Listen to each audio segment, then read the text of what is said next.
الحمد لله نحمده ونستعينه ونستغفره ونؤمن به ونتوكل عليه ونعوذ بالله من شرور أنفسنا ومن سيئات أعمالنا من يهده الله فلا مضل له ومن يضلله فلا هادي له ونشهد أن لا إله إلا الله وحده لا شريك له ونشهد أن سيدنا وسندنا وشفيعنا وحبيب ودنا ومولانا وملجانا وطبيبنا وطبيب قلوبنا محمدا عبده ورسوله صلى الله عليه وعلى آله وأصحابه وسلم تسليما كثيرا أما بعد فأعوذ بالله من الشيطان الرجيم بسم الله الرحمن الرحيم يا أيها الذين آمنوا كتب عليكم الصيام كما كتب على الذين من قبلكم لعلكم تتقون. قال النبي صلى الله عليه وآله وسلم إذا دخل رمضان فتحت أبواب الجنة وغلقت أبواب جهنم وسلسلت الشياطين أو كما قال عليه الصلاة والسلام. حضرات گرامی السلام علیکم ورحمۃ اللہ وبرکاتہ.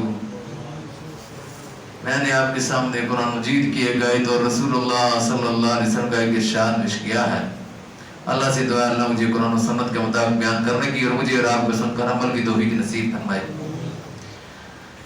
اللہ تعالیٰ نے ہم سب لوگوں پر یعنی جو لوگ رمضان المبارک کے مہینوں کو پا کر نیکیوں کی طرف سرگرم ہیں، رمضان کے روزے رکھ رہے ہیں، تراویح کی نماز پڑھ رہے ہیں، پانچوں وقت پانچ نماز ادا کر رہے ہیں اور نیکیوں کی طرف سبقت کرنے والے ہیں، نیکیوں کی طرف بڑھنے والے ہیں، ان پر اللہ تعالیٰ نے بڑا احسان فرمایا کہ رمضان المبارک کا مہینہ جو نصیب فرمایا.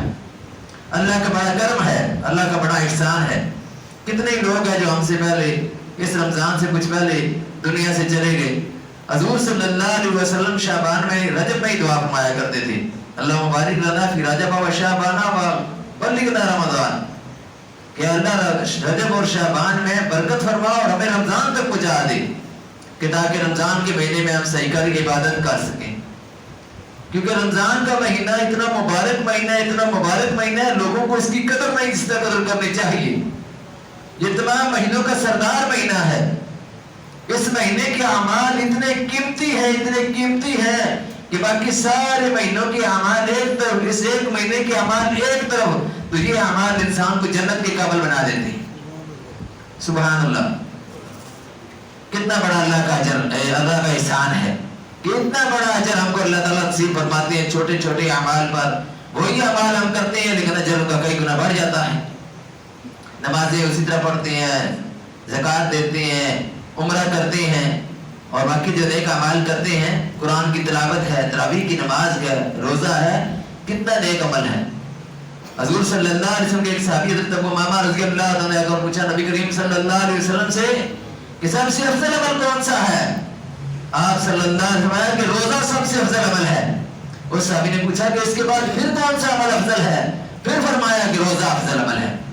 اس سے معلوم ہوتا ہے کہ روزہ کتنا افضل عمل ہے.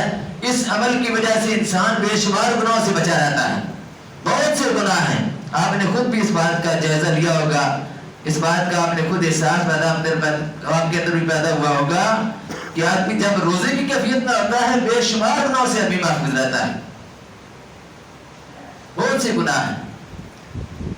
خالی پیٹ ہو تو اللہ تعالیٰ کا انسان پر اتنا کرم ہوتا ہے کہ آدمی ہر وقت اللہ کو یاد کرتا رہتا ہے. گناہوں سے آدمی بہت سے گناہوں سے محفوظ رہتا ہے، شہوانیت سے محفوظ رہتا ہے، حیوانیت قسم کے گناہ کرنے سے محفوظ رہتا ہے. رمضان کے مہینے کے تقدس اور احترام کا اس کے دل کے اندر بار بار خیال آتا ہے. اس کی وجہ سے وہ گناہوں سے مجتنب رہتا ہے. جب سحری آدمی کرتا ہے رسول اللہ صلی اللہ علیہ وسلم فرمایا کہ ان اللہ و ملائکتہ یصلون علی المتطہرین، کہ فرشتے اللہ تعالیٰ اور فرشتے سحری کرنے والوں پر اپنی رحمتیں نازل کرتے ہیں۔ حدیث کا مفہوم ہے کہ جب آدمی روزہ رکھتا ہے، سارا دن روزہ جب گزرتا ہے، سحری کے وقت وہ روزہ رکھتا ہے، سارا دن اس کا روزہ رہتا ہے، تو صبح سے لے کر شام افطاری تک فرشتے اس کے لیے رحمت اور مغفرت کی دعائیں کرتے رہتے ہیں۔ سبحان اللہ، بلند آواز سے سبحان اللہ کہنا چاہیے، اس کا بھی اجر ہے۔ عام حالات میں سبحان اللہ کا اجر اور ہے، لیکن رمضان المبارک میں سبحان اللہ کہنے کا اجر اور ہے۔ کہیں سبحان اللہ، سبحان اللہ، بہت بڑا اجر ہے اس کا۔ حدیث کا مفہوم ہے کہ جو آدمی ایک مرتبہ سبحان اللہ کہتا ہے، ایک تو ہے کہ اس کے لیے درخت جنت میں لگ جاتا ہے، دوسرا مفہوم یہ ہے کہ ایسا درخت لگتا ہے کہ اس کے نیچے 500 سال عربی نسل کا گھوڑا دوڑتا رہے، وہ گھوڑا دوڑ دوڑ کر ختم ہو سکتا ہے لیکن اس درخت کا سایہ ختم نہیں ہو سکتا۔ کتنا بڑا اجر و ثواب۔ تو آدمی کو بہرحال کوشش کرنی چاہیے کہ اس مہینے میں زیادہ سے زیادہ اپنی آخرت کی فکر اور کوشش کرے اور اعمال اپنے لیے خود بنانے کی کوشش کرے زیادہ سے زیادہ۔ من عمل صالحا فلنفسہ، جس نے کوئی اچھا عمل کیا وہ اس کے اپنے لیے ہے، ومن اساء فعلیہا، اور جس نے کوئی برا عمل کیا اس کا وبال اسی پر ہے۔ اور فرمایا کہ وما ربک بظلام للعبید، تیرا رب جو ہے بندوں پر ظلم کرنے والا نہیں ہے، جتنا اجر بنتا ہے اس سے کئی گنا بڑھا چڑھا کر بڑی سخاوت کے ساتھ اللہ اجر جو ہے تقسیم کر رہا ہے۔ آدمی کی خود غفلت اور پتہ ہی ہے، اگر اس مہینے سے بھی فائدہ نہ اٹھائے تو انسان کو چاہیے کہ اپنی بدی سے کسی کو نقصان نہیں پہنچانا، کسی کو اگر پہنچا سکے تو فائدہ ہی پہنچائے، ہر قسم کے گناہوں سے اجتناب کرنے کی کوشش کرے۔ اب حضور صلی اللہ علیہ وسلم نے جو یہ فرمایا کہ جب رمضان کا مہینہ آتا ہے تو جنت کے دروازے کھول دیے جاتے ہیں۔ اب جنت کے دروازے کھول دیے جاتے ہیں کا مفہوم لوگ یہ لیتے ہیں جو جنت کے دروازے کھلے ہوئے ہیں تو پھر کیوں بدعمالیاں ہوتی ہیں؟ شیطان بھی جھگڑا ہوا ہے، جنت کے دروازے بھی کھلے ہوئے ہیں، جہنم کے دروازے بند ہیں، پھر لوگ کیوں بدعمالیوں کی طرف ہیں؟ تو اس کا مختصر جواب تو یہی ہے کہ سارا سال شیطان کے ساتھ جو دوستی لگائی رکھی اس کے اثرات ہیں۔ جیسے کسی کو اگر سانپ کاٹ دے یا بچھو کاٹ دے تو وہ تو کاٹ کر چلا جاتا ہے یا مر جاتا ہے یا مار دیا جاتا ہے، لیکن اس کے اثرات جو ہیں وہ زہر کے اثرات آدمی کے جسم کے اندر رہتے ہیں۔ یہ شیطانی اثرات خاص طور پر ان لوگوں کے اندر ہوتے ہیں جو نیکی کے طرف راغب نہیں ہوتے۔ اور مولانا مودودی رحمۃ اللہ علیہ نے فرمایا ہے کہ اگر آپ کسی ایسی بستی میں جائیں جہاں رمضان کے مہینے میں بھی لوگوں کا عبادت کی طرف رجحان نہ ہو، نیکی کی طرف رجحان نہ ہو، لوگ نیکیوں میں سبقت نہ لے رہے ہوں، وہی حالات ہوں جو رمضان سے پہلے کے حالات تھے، تو فرمایا کہ ایسی لوگوں کی کیفیت بالکل ایسی ہے جیسے سکتے کا مریض ہو اور اس کے سامنے شیشہ ایسے رکھتے ہیں، اس وقت لوگ شیشہ رکھتے تھے سکتے کے مریض کے سامنے، اگر شیشے کے اوپر کچھ دھبے پڑ جائیں تو سمجھتے تھے کہ اب اس کے اندر بھی کچھ زندگی باقی ہے، اب اس کے اندر کچھ سانس باقی ہیں، اگر شیشے پر دھبے نہ پڑے تو سمجھتے تھے کہ اب یہ ختم ہو چکا ہے۔ مولانا مرحوم رحمۃ اللہ علیہ نے فرمایا کہ اس آدمی کے آگے شیشہ رکھ کر جیسے وہ دیکھتے ہیں، تو اگر آپ دیکھیں کہ سکتے کا مریض جو مر چکا ہے تو آپ انا للہ و انا الیہ راجعون پڑھتے ہیں، اسی طرح اس بستی پر بھی انا للہ و انا الیہ راجعون پڑھ دینا چاہیے جس کی ایمانی کیفیت نہ بدلے رمضان کے مہینے میں۔ رمضان کے مہینے میں بھی وہی کیفیت رہے جو رمضان سے پہلے تھی۔ واقعی صحیح بات ہے، آپ خود جائزہ لیں، خود دیکھیں کتنے ہی لوگ ہیں، ہم اسی بستی میں رہتے ہیں، ہماری یہ بستی چھوٹی بستی نہیں ہے، یہی جمعہ کا اجتماع ہے، ابھی ماشاءاللہ کچھ دیر کے بعد لوگ آئیں گے تو ساری مسجد جل تھل ہو جائے گی، بھری جائے گی، اور یہ عید کے اجتماع میں بھی گاؤں کے لوگ ہوتے ہیں، لیکن تراویح کی نماز میں 3 صفیں ہوتی ہیں اور ان 3 صفوں میں سے بھی 2 صفیں جو ہے وہ آخر تک رہتی ہیں اور ایک صف جو ہے وہ 8 پڑھ کر چلے جاتے ہیں۔ یعنی یہ ہمارے اندر رغبت ہے، دین کے ساتھ محبت ہے، دین کی چاہت ہے، رمضان مبارک کی ہم نے یہ قدر کی ہے۔ تو ایسی کیفیت پہلے نہیں ہوا کرتی تھی، اب لوگ کافی بدل چکے ہیں۔ پہلے ہم دیکھتے تھے کہ سارا شہر مسجد کا بھرا ہوا ہوتا تھا، بے شمار لوگ تراویح کی نماز کے لیے بڑے شوق سے بڑے ذوق سے تیار ہو کر آتے تھے۔ اب لوگوں کے اندر وہ جذبہ، وہ صفت، وہ ایمان نہیں رہا، ناقص ہو گیا ہے، دین سے دوری ہو گئی ہے۔ اور اس کا پیمانہ یہی ہے کہ جیسے تھرمامیٹر سے بخار چیک کیا جاتا ہے، اسی طرح کر کے رمضان میں بھی چیک کیا جاتا ہے، دیکھا جاتا ہے کہ لوگوں کے اندر ایمان کتنا ہے۔ ایمان کے ہم دعوے دار تو ہیں، لیکن ہمارے اندر وہ دین کے ساتھ محبت، وہ نماز کے ساتھ محبت اور چیز ہوتی ہے۔ ایک طالب علم استاد کو سبق سناتا ہے، ایک جو وہ خوشی سناتا ہے، اس کے چہرے سے پتہ چل جاتا ہے کہ یہ بڑا خوش ہے کہ استاد جی سبق سن رہے ہیں، اور ایک جو ہے نا وہ بڑا پریشان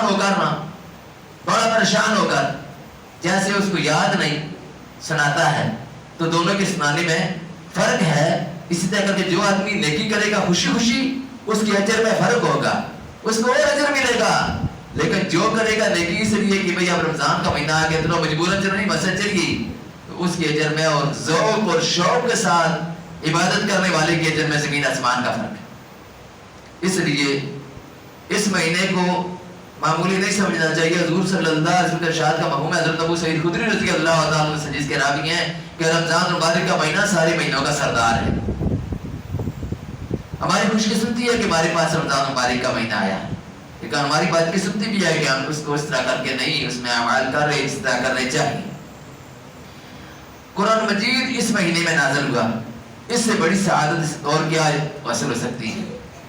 اور یہ یاد رکھیں قرآن ایک ایسی اللہ کی کتاب ہے جس نے بھی اس کے ساتھ رشتہ جوڑ لیا یا جس کا بھی اس کے ساتھ رشتہ جڑ گیا اس کو اس نے عروج عطا فرما دیا، اس کو اس نے سربلندی عطا فرما دی، اس نے اس کو ترقی نصیب فرما دی۔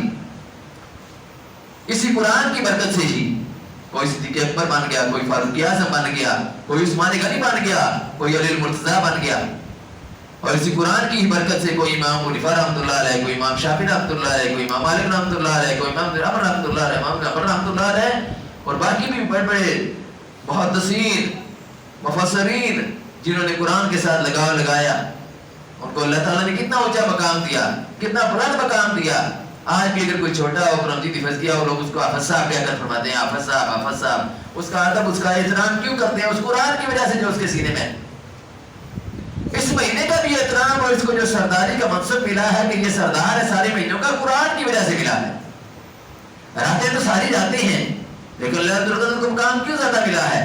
اس لیے کہ اِنَّا أَنزَلْنَاهُ فِي لَيْلَةِ الْقَدْرِ، ہم نے اس قرآن کو لیلۃ القدر میں نازل کرنا شروع کیا۔ یاد رکھیں یہ مہینہ جس طرح خیر و برکت والا مہینہ ہے، اس کی ہم قدر کریں گے تو آخرت میں ہماری نجات جو ہو سکتا ہے ہو جائے، لیکن اگر ہم نے اس کی قدر نہ کی، اس مہینے کو پا کر بھی رمضان کے روزے رکھنے سے اجتناب کیا یا قرآن مجید پڑھنے سے، عبادات کرنے سے، نمازوں سے روگردانی اور بغاوت کا رویہ اختیار کیے رکھا تو ہماری پکڑ سخت ہوگی۔ جس طرح مسجد میں کوئی آدمی گناہ کرے تو اس کی کیفیت اور ہوتی ہے، باہر گناہ کرے تو اس کا اور گناہ ہوتا ہے، لیکن مسجد کے اندر گناہ کرنے والے کو لوگ ذرا برا سمجھتے ہیں۔ اسی طرح کر کے رمضان مبارک میں گناہ کرنے والے جب گناہ کے سارے راستے بند کر دیے گئے ہوں، جب گناہ کے سارے دروازے بند کر دیے گئے ہوں، جب جنت کے دروازے کھلے ہوئے ہوں، جب جنت کے دروازے بند کیے جا چکے ہوں، اگر پھر بھی وہ جہنمی اعمال کرتا ہے، پھر بھی وہ گناہ کے کام کرتا ہے، تو ایسا آدمی جو ہے وہ اللہ کے ہاں کوئی گناہ زیادہ سزا کا مرتکب ہے۔ آج ہم دیکھ رہے ہیں اس معاشرے کے اندر بہت سے لوگ ہیں، بے شمار لوگ ہیں، اس آبادی میں بھی اور باہر عام معاشرے میں بھی کوئی نہیں روزے رکھتے۔ رمضان مبارک کے روزوں کا کوئی احترام نہیں۔ گندم کی کٹائی کا مسئلہ ہو تو ایسا نہیں ہے مسئلہ کہ روزہ جو رکھنا منع ہے یا روزہ نہیں رکھا جا سکتا۔ اللہ کے بعد نبی صلی اللہ علیہ وسلم نے وہ سارے مسئلے ہمارے سامنے رکھ دیے ہیں، قرآن نے بھی سامنے رکھ دیے ہیں کہ ومن کان منکم مریضا او علی سفر فعدۃ من ایام اخر، تو کوئی بیمار ہو یا کوئی مریض ہو تو بعد میں روزے رکھ لے۔ لیکن اس میں کسی کام کا نہیں فرمایا کہ کوئی کام اگر کرے، مزدوری کرے تو پھر وہ روزے نہ رکھے، ایسا نہیں فرمایا۔ ایسے لوگ معاشرے میں موجود ہیں اور موجود تھے جنہوں نے روزے بھی رکھے ہیں، رمضان کے روزے رکھے ہیں اور کام بھی کیے ہیں، تو اللہ تعالیٰ ان کو کھڑا کر دے گا کہ بھئی ان کو جواب دو، یہ بھی تو انسان تھے تمہارے جیسے، مرے نہیں ہیں، ان کو بھوک نے مارا نہیں ہے، کام کرتے رہے ہیں۔ الگ بات ہے کہ ان کا اجر زیادہ ہے، ہم لوگوں کے اجر سے ان لوگوں کا اجر زیادہ ہے۔ جو آدمی مشقت میں روزہ رکھے گا، کام کر کے روزہ رکھے گا، محنت کر کے روزہ رکھے گا، اس کا اجر کئی گنا زیادہ ہے، اجر بھی تو اس میں زیادہ ملنا ہے۔ تو اس لیے اس مہینے کو غنیمت جانیں، اس مہینے کو اسی طرح کر کے نہ گزاریں۔ یہ برکت والا مہینہ، رحمتوں والا مہینہ دوبارہ پتہ نہیں زندگی میں نصیب ہو کہ نہ ہو۔ کتنے ہی افراد اس وقت ہمیں موجود نہیں ہیں جو پہلے پچھلے رمضان میں موجود تھے لیکن اس وقت نہیں موجود، دنیا سے چلے گئے ہیں۔ ہمارا بھی کوئی پتہ نہیں ہے کہ آئندہ رمضان نصیب ہو نہ ہو، اس لیے اس رمضان کو آخری رمضان سمجھ کر گزاریں، قیام اللیل کا خصوصی طور پر اہتمام کریں۔ اب یہ لوگ جو 8 تراویح پڑھ کر چلے جاتے ہیں ان کے پاس اس کی کوئی دلیل نہیں ہے، کیونکہ جو تو اہل حدیث حضرات ہیں وہ تو ان کا مسئلہ کا ٹھیک ہے، وہ پڑھتے ہیں، لیکن وہ پورا قرآن 8 تراویح میں سنتے ہیں، اور یہ بمشکل 10 پارے سنتے ہیں پورے مہینے میں، پورا قرآن نہیں سنتے۔ تو اصل تو قرآن مجید سنانا مقصد ہے نا۔ حضور صلی اللہ علیہ وسلم کے پاس جبریل علیہ السلام رمضان کی رات میں آیا کرتے تھے اور قرآن کا دور کیا کرتے تھے، تو مقصد تو قرآن مجید سنانا ہے نا۔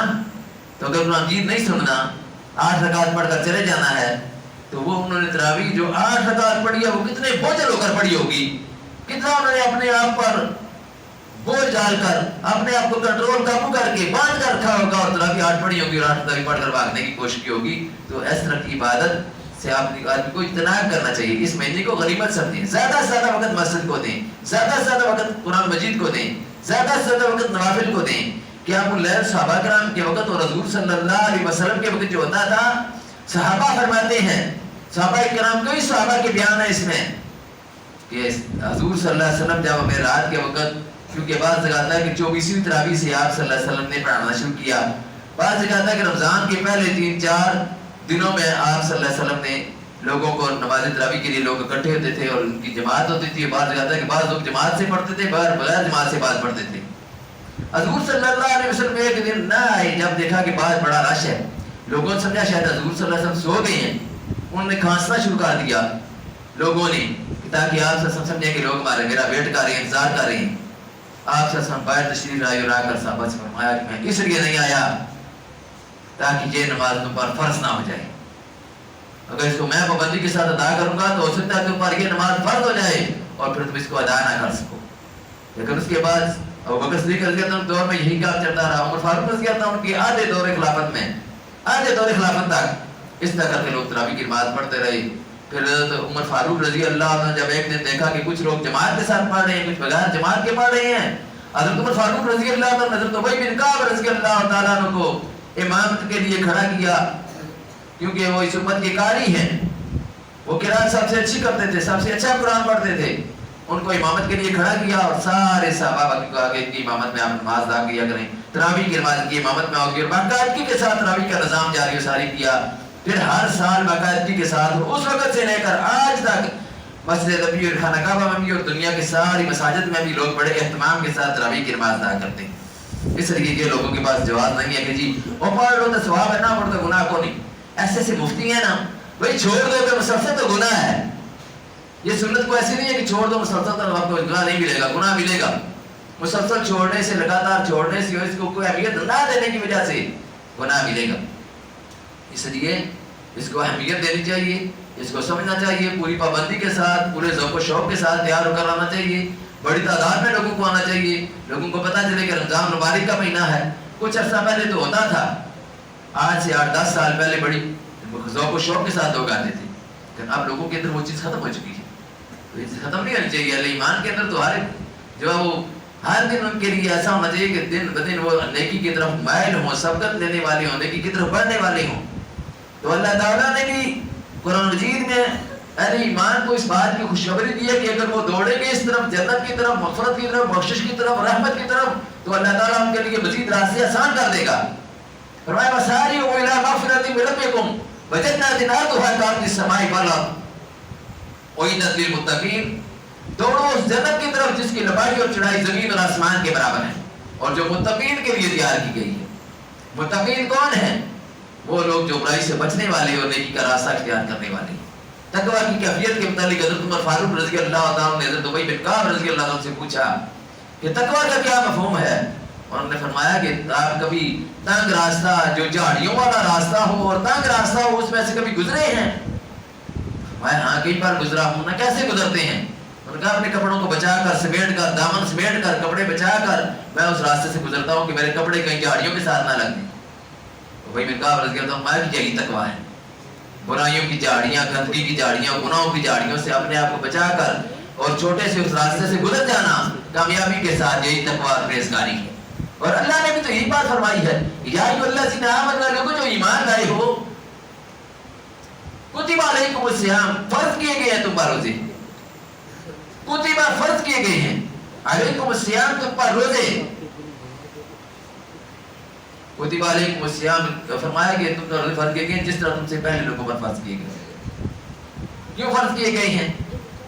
بھوکا رکھنے کے لیے، پیاسا رکھنے کے لیے نہیں، اس لیے فرض کیے گئے ہیں کہ لعلکم تتقون، تاکہ تم پرہیزگار بن جاؤ۔ 21 دن انڈے بھی مرغی کے نیچے پڑے رہے تو ان سے بچے نکل آتے ہیں، تو یہ آدمی 30 دن 29 دن روزے رکھے تو کوئی کیفیت ہی نہ بدلے، پھر سبحان اللہ کیا کہہ سکتے ہیں؟ کیفیت بدلنی چاہیے۔ یہی تو ٹریننگ ہے اور یہ ریفریشر کورس ہے رمضان مبارک کا مہینہ، جو ان بیٹریوں کو چارج کرنے کے لیے ہے جن کو زنگ لگ چکا ہے۔ زنگ آلود بیٹریاں اس میں چارج ہوتی ہیں، ایمان کی بیٹری چارج ہوتی ہے جو باقی 11 مہینوں کے لیے چلتی ہے۔ اگر اس میں اگر غفلت کا مظاہرہ کیا گیا، اسی میں ہی اگر جب باغ و بہار کا موسم ہو، بہار کے موسم میں ہر درخت پر ہریالی آتی ہے، سبز و شادابی آتی ہے، لیکن جس پر سبز و شادابی بہار کے موسم میں نہ آئے وہ درخت مر چکا ہے، ختم ہو چکا ہے۔ سبز و شادابی آتی ہے اگر بہار کے موسم میں تو سمجھتے کہ اس درخت کے اندر کچھ جان ہے، لیکن کوئی جان نہیں ہے اس درخت کے اندر جس کے اندر بہار کے موسم میں بھی سبز و شادابی نہ آئے۔ یہی کیفیت ہماری ہے۔ یہ رمضان مبارک کا مہینہ موسم بہار ہے، ایمان کی موسم بہار ہے، نیکیوں کی موسم بہار ہے، نیکیوں کی سیر کا مہینہ ہے، لیکن اس میں بھی اگر ہم ڈھیلے پڑے رہے، آہستہ رہے، نیکی کی طرف جان نہ رہا، اس میں زیادہ سے زیادہ کوشش کریں۔ یہ بھی آپ کو بتا دوں، افطاریاں مسجد میں بھی عشاء کرائیں، لیکن اپنے عزیزوں اور رشتہ داروں کو بھی افطاریاں کرائیں اور ان میں نمود و نمائش سے بچنے کی کوشش کریں۔ ایسی افطاری، ایسا روزہ، ایسی نماز، ایسی زکوٰۃ، ایسا حج، ایسا عمرہ، ایسی کوئی بھی عبادت جس میں نمود و نمائش آ گئی، دکھاوا ریاکاری آ گیا، بے غرق ہو گیا، کوئی فائدہ نہیں اس کا۔ اس لیے کرائیں افطاریاں، نیت کو اللہ جانتا ہے، انما الاعمال بالنیات، اور اعمال کا دار و مدار نیت پر ہے۔ نیت ٹھیک ہوگی تو اس کا اجر بھی ٹھیک ہوگا، نیت کھوٹی ہوگی اجر نہیں ملے گا۔ اس لیے اہل ایمان کو یہ کوشش کرنی چاہیے کہ اپنے آپ کو ٹٹولتے رہیں، اپنا جائزہ لیتے رہیں۔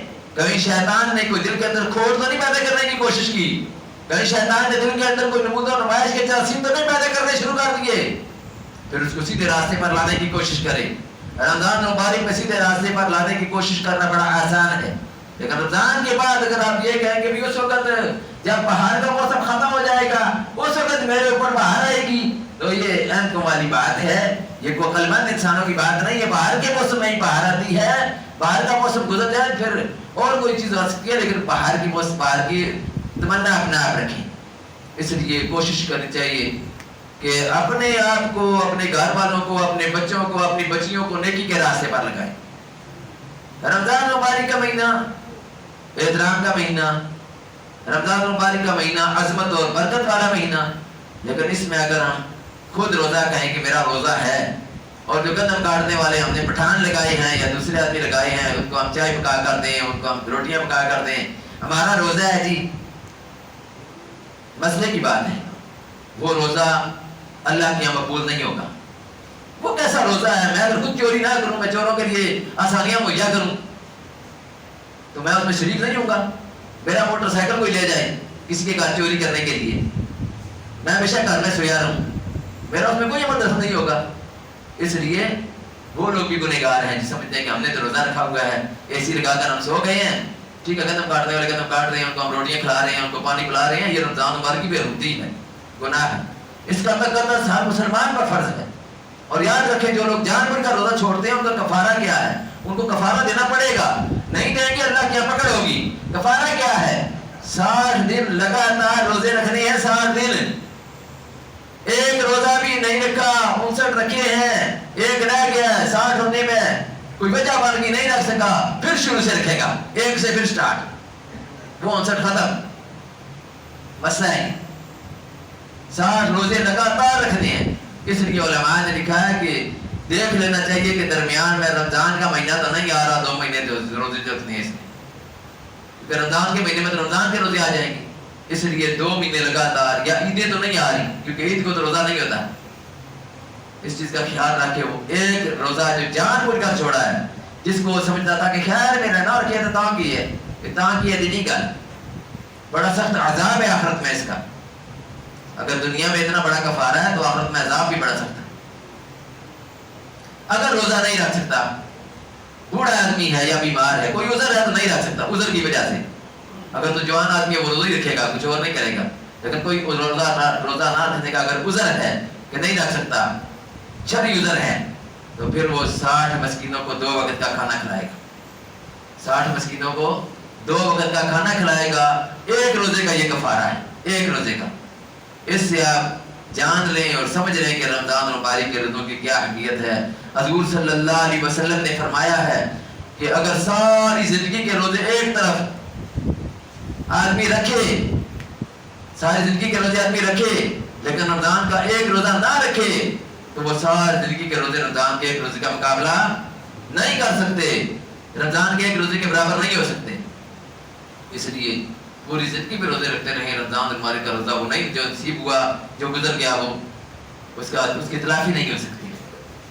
اس لیے اس بات کا خیال کیا رکھیں کہ رمضان مبارک کے روزے جو بچے گھر میں بالغ ہیں ان کو بھی رکھائیں، جو بچیاں ہیں ان کو بھی اس کی تعلیم دیں، سمجھائیں، اور رمضان مبارک کے روزے کی ان کو اہمیت اور افادیت کے متعلق بتائیں کہ اس کی کیا اہمیت ہے اور کتنا ضروری ہے. نماز ضروری ہے جس طرح اس سے بھی بلکہ یہ زیادہ ضروری ہے، کیونکہ نماز جو لوگ چھوڑتے ہیں کافر تو نہیں ہوتے، لیکن ایک چھوڑنے سے کافر تو نہیں ہوتے، لیکن اتنا بڑا جرم ہے کہ ایک نماز اگر جائے تو ایک قضا کرنی پڑتی ہے، لیکن روزہ اگر ایک جائے تو 60 روزے رکھنے پڑتے ہیں. اس لیے کوشش کرنی چاہیے کہ اس مہینے کو اللہ تعالیٰ کی حدود کے مطابق اور نبی کریم صلی اللہ علیہ وسلم کے ارشادات کے مطابق گزاریں. اس مہینے میں جنت کے دروازے کھول دیے جاتے ہیں. ہر روز افطاری کے وقت رمضان مبارک میں 1 لاکھ افراد جو ان کو جہنم سے رہائی ملتی ہے. پھر ہر روز لوگوں کو جو جہنم سے رہائی ملتی ہے، اس کے بعد جو لوگ زندہ ہیں ان کے لیے یہ ہے کہ ہر روز ان کے لیے مغفرت اور بخشش کی دعائیں کی جاتی ہیں. کون دعائیں کرتا ہے؟ فرشتے دعائیں کرتے ہیں.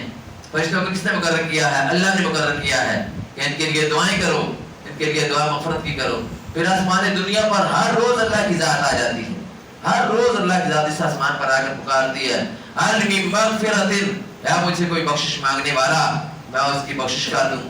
عالم سائل، ہے کوئی مجھ سے سوال کرنے والا میں اس کا سوال پورا کر دوں. تو کتنی عظیم اور مبارک گھڑیاں ہیں جن سے فیض و برکات حاصل کرنے کی کوشش کرنی چاہیے. سحری بھی کھائیں، لیکن سحری کھانے کا مطلب یہ نہیں ہے کہ سحری کھا کر آپ لیٹ جائیں. اس سے وقت نکالیں، کچھ ٹائم 10 منٹ 15 منٹ 20 منٹ پہلے اٹھ کھڑے ہیں اور تہجد کی نماز کی پابندی کریں، قیام اللیل کی پابندی کریں. حضور صلی اللہ علیہ وسلم کے صحابہ کتنی پابندی کرتے تھے، اور حضور صلی اللہ علیہ وسلم کے وقت میں کتنی پابندی ہوتی تھی کہ رات کے وقت عبادت کرتے تھے اور بعد میں سحری کا وقت تنگ پڑ جاتا تھا، سحری کا وقت تنگ پڑ جاتا تھا. بڑی مشکل کے ساتھ کھانا کھاتے اور روزہ رکھتے. کتنا وقت ان کا عبادت کی طرف لگتا تھا کہ ساری رات عبادت کرتے تھے، اور ساری رات عبادت کرنے میں سے تھوڑا سا وقت جو سحری کے لیے نکالتے، وہ مشکل سحری کا کھانا کھاتے تھے اور سحری جو ہے وہ روزہ رکھنے کے لیے وقت نکالتے. اس لیے ہم بھی کوشش کرنی چاہیے کہ اپنے اوقات کو ایسے انداز سے تقسیم کریں. آج چھٹا روزہ ہو گیا تو باقی چند دنوں کی بات ہے. ایام معدودات، یہ ایام معدودات جو ہیں ان کو ہم نے صحیح کر کے گزارنا ہے اللہ کی رضا کی خاطر. اس میں خرچ بھی کریں، فی سبیل اللہ خرچ کریں. غربا، یتاما، مساکین ادارے ہیں، اور اسی طرح کر کے مدارس ہیں، مساجد ہیں، پر خرچ بھی کریں. اللہ تعالیٰ کئی دنوں بڑا چڑھا کر اجر ثواب دیتا ہے. اس طرح نوافل کا ثواب فرض کے برابر ہوتا ہے، ایک نفل کا ثواب ایک فرض کے برابر ہوتا ہے، ایک فرض کا ثواب 70 فرضوں کے برابر ہوتا ہے. اسی طرح کر کے باقی بھی جو نیکی کے کام ہیں وہ کرنے میں کئی گنا بڑھا چڑھا کر اجر ثواب دیا جاتا ہے. پھر گناہ اگر کریں گے تو اتنا گناہ نہیں، کئی گنا بڑھا چڑھا کر گناہ بھی دیا جائے گا، اس کا بھی گناہ کی سزا بھی دی جائے گی، کیونکہ اس نے اس مہینے کو امت کو پامال کرنے کی کوشش کی، اس مہینے کے تقدس کو پامال کرنے کی کوشش کی، جس کی اس کو بڑھ کر سب سے عزت، احترام اور تقدس کرنا چاہیے تھا. اللہ سے دعا اللہ میں عمل کی توفیق نصیب فرمائے. وآخر دعوانا الحمدللہ رب العالمین.